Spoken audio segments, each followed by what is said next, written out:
Dolën në pistën e avionit pasi Wizz Air i devijoi fluturimin. Prokuroria e Brindesit në hetim për 3 shqiptarët. Nata mes 6 dhe 7 janarit u shndrua në kaos në aeroportin e Brindesit pasi 2 fluturime të kompanisë Wizz Air me destinacion Tiranën nga Bergamo dhe Bologna u devijuan drejt aeroportit të Salentos për shkak të kushteve të këqija të motit në Shqipëri.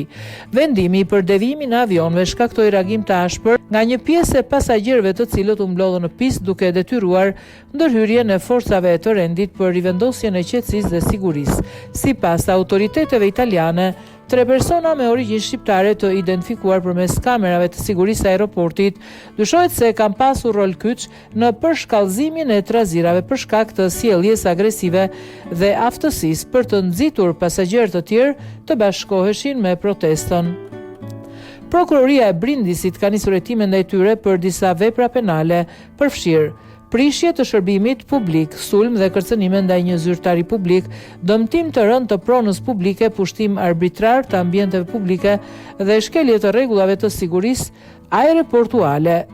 3 të dyshuarit u identifikuan gjatë kontrolleve kufitare në terminalin e Costa Amorenas në momentin kur po përgatiteshin të hipnin në tragjetin drejt Lorës, ndërkohë pasagjerët e tjerë u përballën me orë të tërë atensioni pasi u detyruan të braktisin udhëtimin ajror drejt Shqipërisë. Sipas Corriere della Sera, në fund të gjithë pasagjerët u kthyen në Shqipëri me mjete alternative udhëtimi.